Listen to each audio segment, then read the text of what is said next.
Hello friends, എല്ലാവർക്കും പുതിയൊരു വീഡിയോയിലേക്ക് സ്വാഗതം. ഇന്ന് നമ്മൾ നോക്കാൻ പോകുന്ന ഒരു കിടിലൻ ഡൗൺലോഡ് മാനേജർ ആപ്പാണ്.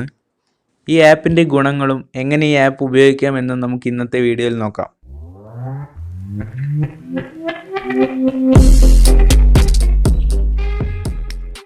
ഈ ആപ്പിൻ്റെ ഏറ്റവും ഗുണകരമായ ഫീച്ചർ എന്തെന്നാൽ ഷെഡ്യൂളറാണ്.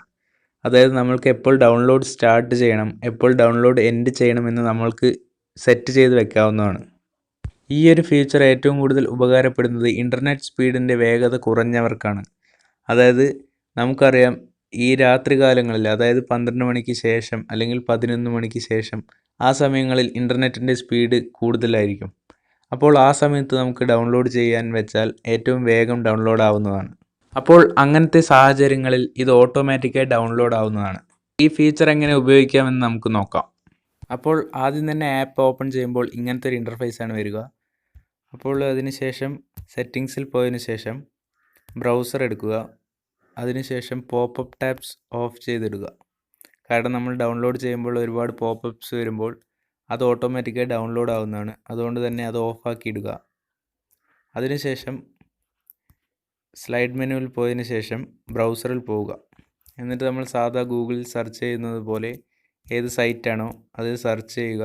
എന്നിട്ട് ആ ഡൗൺലോഡ് പേജിൽ പോവുക. അപ്പോൾ ഞാനൊരു സിനിമയുടെ ഡൗൺലോഡ് പേജിൽ എത്തിയിട്ടുണ്ട്. അതിനുശേഷം ഡൗൺലോഡ് കൊടുക്കുക. അപ്പോൾ ഒരു വൈബ്രേഷനോട് കൂടി നമ്മൾക്ക് ഈ ആപ്പ് ഓപ്പൺ ആവും. അതിനുശേഷം സ്റ്റാർട്ട് എന്ന് കൊടുക്കുക.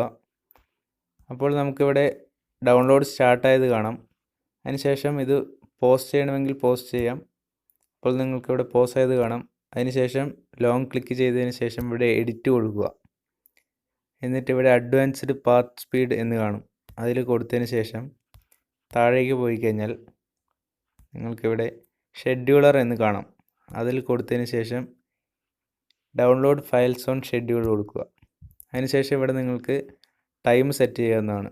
ഇപ്പോൾ 12 മണി എന്ന് കൊടുക്കുക. അതിനുശേഷം എത്രയാണോ വെച്ചാൽ ടൈം കൊടുക്കുക. അതേപോലെ സ്റ്റോപ്പ് ടൈമും കൊടുക്കുക. അതിനുശേഷം ക്ലോസ് എന്നിട്ട് സ്റ്റാർട്ട് എന്ന് കൊടുക്കുക. അപ്പോൾ പിന്നെയും ഇത് റിസ്യൂം ആവും. അതിനുശേഷം പിന്നെയും പോസ്റ്റ് ചെയ്യുക. അപ്പോൾ നിങ്ങൾക്ക് ഇവിടുത്തെ ഐക്കൺ മാറിയത് കാണാം. ഒരു ടൈമറിൻ്റെ ഐക്കൺ വന്നത് കാണാം. അതിനർത്ഥം ആ ടൈം ആകുമ്പോൾ ഇത് ഓട്ടോമാറ്റിക്കായി സ്റ്റാർട്ട് ആവും. എന്നിട്ട് നമ്മുടെ എൻ്റെ ടൈം ആകുമ്പോൾ ഓട്ടോമാറ്റിക്കായി സ്റ്റോപ്പ് ആവുന്നതാണ്. അപ്പോൾ എല്ലാവർക്കും ഈ വീഡിയോ ഇഷ്ടമായെന്ന് കരുതുന്നു. ഇഷ്ടമായാൽ ലൈക്ക് ചെയ്യുക. ഇനിയും ഇതുപോലുള്ള വീഡിയോസുകൾ ലഭിക്കുവാനായി ചാനൽ സബ്സ്ക്രൈബ് ചെയ്യുക.